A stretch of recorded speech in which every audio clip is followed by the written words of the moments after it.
Pega a caneta, pega papel para você anotar, porque nós temos coisas extraordinariamente importantes para a sua vida. Eu quero convidar você a abrir sua Bíblia comigo em Evangelho de Mateus, capítulo 28.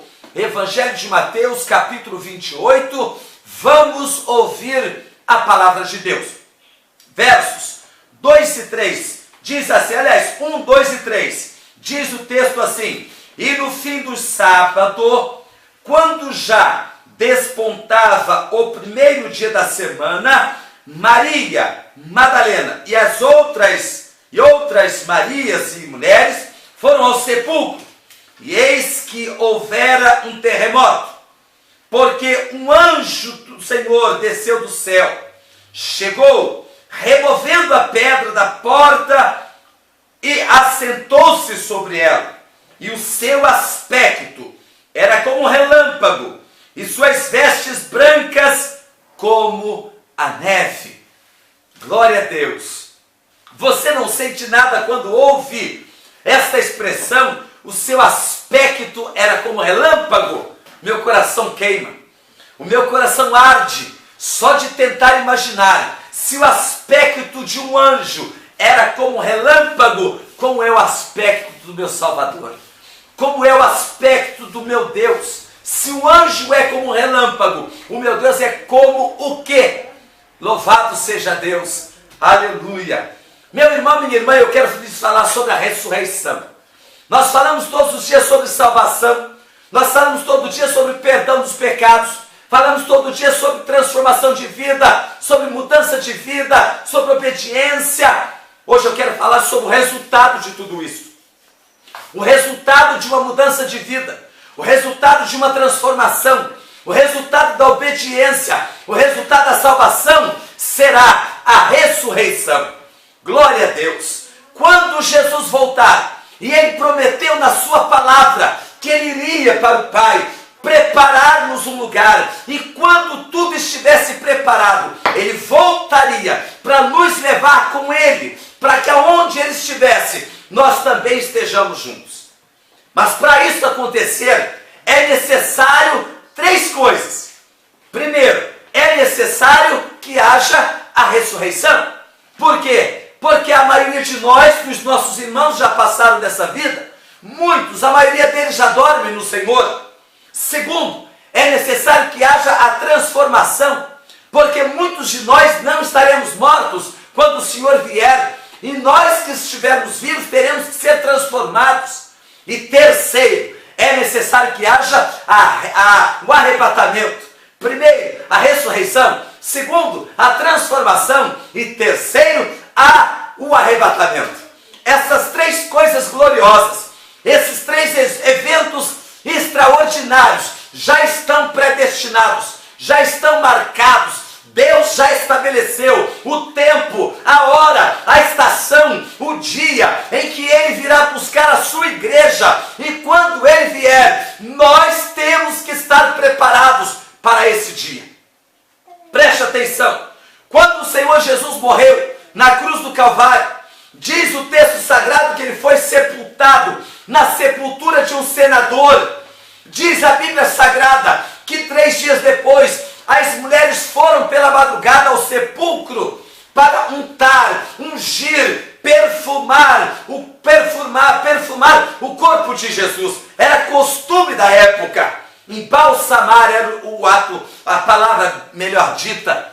Mas quando elas estavam indo, estavam preocupadas com a pedra da porta do sepulcro. Naquele tempo, não era como hoje que temos o cemitério aberto. Não. Naquele tempo, o sepulcro era uma escavação. Eles cavavam um túnel, eles cavavam uma espécie de caverna, e lá eles colocavam os corpos. E a porta era uma pedra rolada e imprensada naquela porta. Como que elas iam remover a pedra? Elas não tinham força suficiente para remover a pedra. Mas a Bíblia diz que Deus mandou um anjo. E o aspecto do anjo era como relâmpago, e as suas vestes alva como a neve. E aquele anjo removeu a pedra. assentou-se sobre ela como sinal de poderio, como sinal de ordenança divina. Glória a Deus! E aí quando elas chegam lá, e elas não encontram o corpo de Jesus, elas não encontram nem sinal do defunto, nem sinal do corpo machucado, surrado, maltratado do mestre, mas elas encontram o lençol que estava sobre ele, dobrado na cabeceira. E elas começam a chorar, e elas apavoradas, porque achavam que haviam sido roubado o corpo dele, que havia sido roubado o corpo do mestre. Mas de repente o anjo diz: porque procuram entre os vivos, entre os mortos aquele que vive? Porque procuram entre os mortos aquele que vive? Ele não está aí, porque ele ressuscitou. Aleluia! Ele ressuscitou. A morte não teve poder para segurar o meu Senhor, o teu Senhor, o nosso Senhor na sepultura. Ele é o primogênito dos mortos, daqueles que ressuscitaram, daqueles que morreram e ressuscitaram e não tornaram a morrer. Porque você pode dizer: mas muitos outros ressuscitaram antes dele. Sim, é verdade. Muitos outros ressuscitaram antes dele. Elias ressuscitou um garoto, Eliseu ressuscitou outro garoto, Lázaro também foi ressuscitado pelo próprio Jesus, mas todos eles morreram de novo, todos eles tornaram a morrer, mas o mestre não. Aleluia! O mestre não. Ele subiu para os céus, ele subiu para a glória, ele foi visto pelos seus discípulos, por mais de 500 discípulos, depois da sua ressurreição. Ele comeu, ele bebeu com eles, ele andou com eles, ele falou com eles, ele deu doutrinas, ele deu ensinamento, e ele partiu às vistas deles, foi ocultado por uma nuvem, e ele subiu. E Atos dos Apóstolos, capítulo 1, a Bíblia diz que 2 anjos, olhando para os discípulos, disse: varões galileus, por que estáis olhando? Este mesmo Jesus que viste subir, da mesma forma ele há de voltar. Glória a Deus! Você está esperando por ele? Você está esperando por ele? Sim ou não? Me faz lembrar de uma pequena história que na minha juventude eu aprendi. Uma jovem estava namorada de um outro jovem, um casalzinho, um garoto, uma garota, e eles estavam apaixonados. O problema era que a menina era de família nobre, de família rica, o garoto era pobre, e os pais da menina proibiram, não permitiram o namoro porque ele era pobre. Então o garoto resolve partir, resolve mudar de país, em busca de uma fortuna, em busca de condições para poder se casar com aquela jovem a quem ele amava tanto. Diz a história que na despedida ele faz a ela um desafio: você me ama de verdade? Sim, eu te amo, então me dê uma prova de amor. Não é nada que você pensou agora. Me dê uma prova de amor. Que prova você quer? Está vendo o cais? Estou vendo. Está vendo a areia da praia? Estou vendo. Todo dia você vai ter que acender uma fogueira aqui. Você vai acender a fogueira hoje quando eu vou partir. E todo dia você vai ter que alimentar essa fogueira, não pode deixar o fogo apagar. Porque o dia que eu voltar, quando o navio apontar lá no alto do mar e eu avistar a praia, se a fogueira estiver acesa, eu sei que você não se casou, eu sei que você não conheceu mais ninguém, eu saberei que você está me esperando. Mas se a fogueira estiver apagada, eu nem sequer descerei do navio, já voltarei nele mesmo. E ele partiu, e aquela menina de manhã, à tarde, à noite, colocava lenha na fogueira, mantinha aquele fogo aceso, todo mundo ria, todo mundo debochava, a família criticava, mas todo dia ela alimentava seu amor, ela alimentava sua esperança, ela alimentava sua fé, ela alimentava sua paciência, acendendo aquela fogueira. E depois de algum tempo, de repente, um dia ela estava ali, quando um navio aponta lá no alto, e lá na proa do navio, ela observa um jovem, um belo jovem, que estava acenando para ela. O amado voltou, o amado voltou, aleluia! Esta história fala a respeito de Cristo e da igreja. Jesus partiu, e quando ele partiu, ele disse para os seus discípulos: vá para Jerusalém, fiquem em Jerusalém, até que do alto vocês sejam cheios do poder. O poder é o fogo de Deus na nossa vida, o poder é a unção de Deus na nossa vida. Quando Jesus partiu, a igreja acendeu a fogueira espiritual, a fogueira do Espírito Santo nos seus corações. E quando Jesus voltar, ele precisa enxergar dentro de cada um de nós este mesmo fogo aceso. A lamparina tem que estar acesa. Se não estiver, você fica do lado de fora. Aleluia! Mas preste atenção, quando Jesus ressuscitou, não foi só ele quem ressuscitou. Diz o texto sagrado no capítulo 27, e eu aproveito esse texto para pedir perdão. Dias atrás eu ministrei uma palavra e citei esse texto, mas eu disse capítulo 26, não é 26, é 27. Capítulo 27, versículos 52 e 53, diz assim: abriram-se os sepulcros e muitos corpos dos santos que dormiam foram ressuscitados e saíram do sepulcro depois da ressurreição de Jesus, entraram na cidade santa e apareceram a muitos. O poder de Deus manifesto no sepulcro onde o corpo de Jesus estava foi tão grande, mas tão grande, que outros defuntos, outros corpos de santos que lá estavam, ressuscitaram também depois de Jesus. Se você observar, você verá que o texto está atrasado. No capítulo 28 fala da ressurreição, mas no capítulo 27 faz menção desses corpos que ressuscitaram também. Mas você precisa entender que a Bíblia foi escrita fora de ordem cronológica. O lugar desse versículo 52 e 53, obviamente, seria no capítulo 28. Mas isso não desfaz a palavra, isso não diminui o poder da palavra e nem sua veracidade. Quando Jesus ressuscita, outros corpos ressuscitam também. Mas não é só eles, não. A ressurreição é uma promessa. Jesus prometeu voltar para buscar a sua igreja. Mas e os mortos? E os mortos onde ficarão?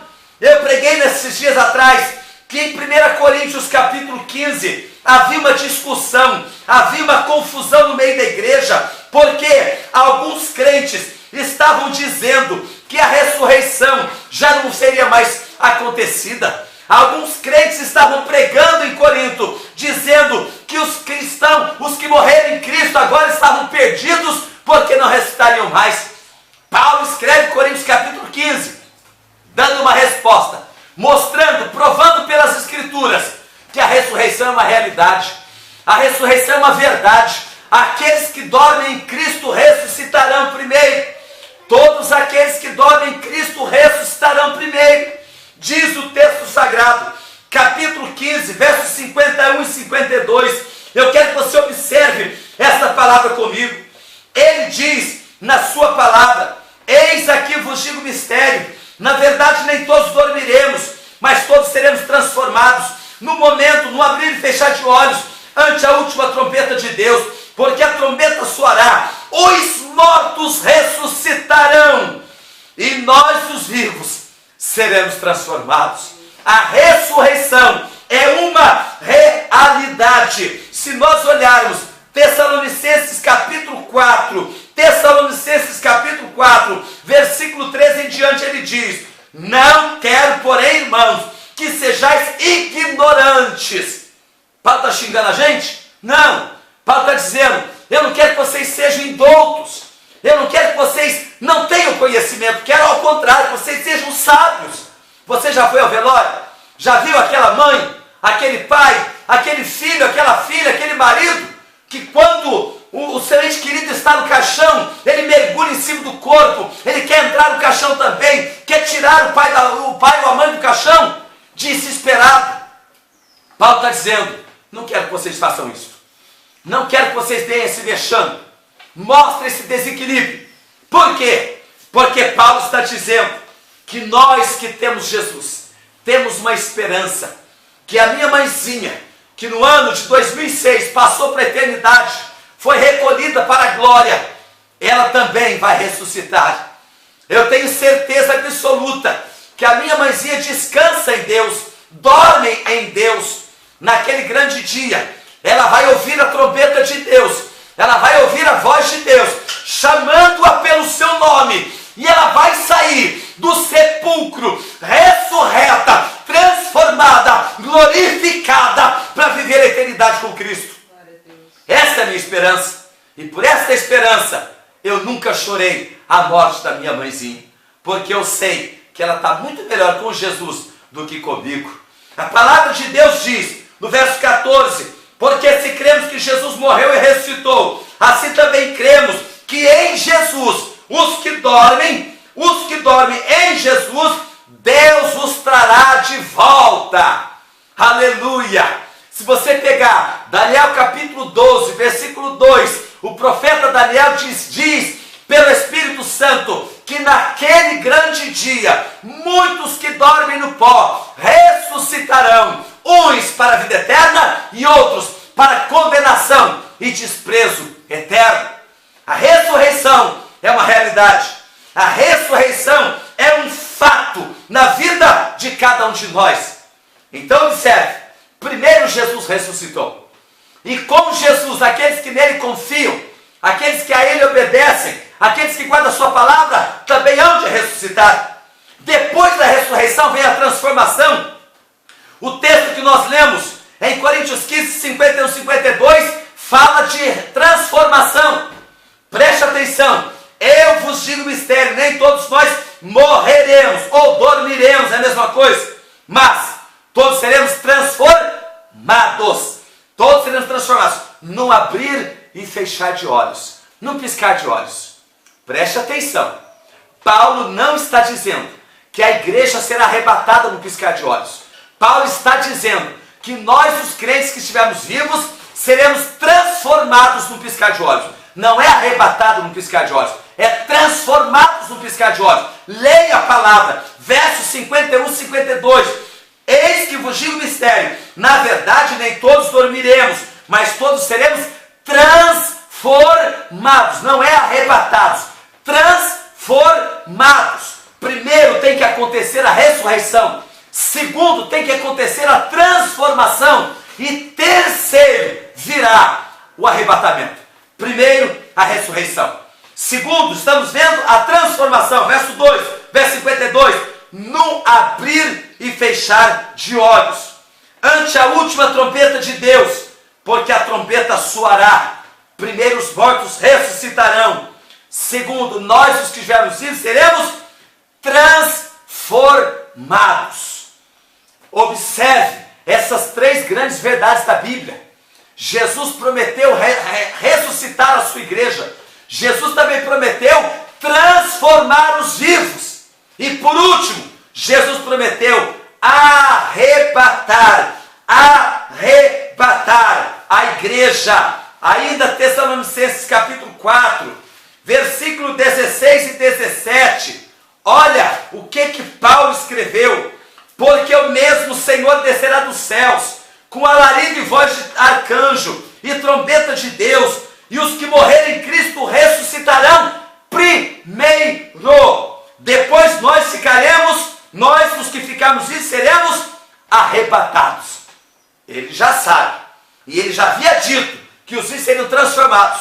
Depois da transformação, nós seremos arrebatados, e juntamente com eles subiremos nas nuvens, ao encontrarmos com o Senhor nos ares. Assim, estaremos para sempre com o Senhor. Glória a Deus. Três grandes obras que Deus fará. Primeiro, Deus há de ressuscitar os mortos. Segundo, transformar os vivos. Terceiro, arrebatar a igreja. Meu irmão, minha irmã, você está esperando por isso? A fogueira espiritual do teu coração está acesa? A lamparina da tua alma está acesa?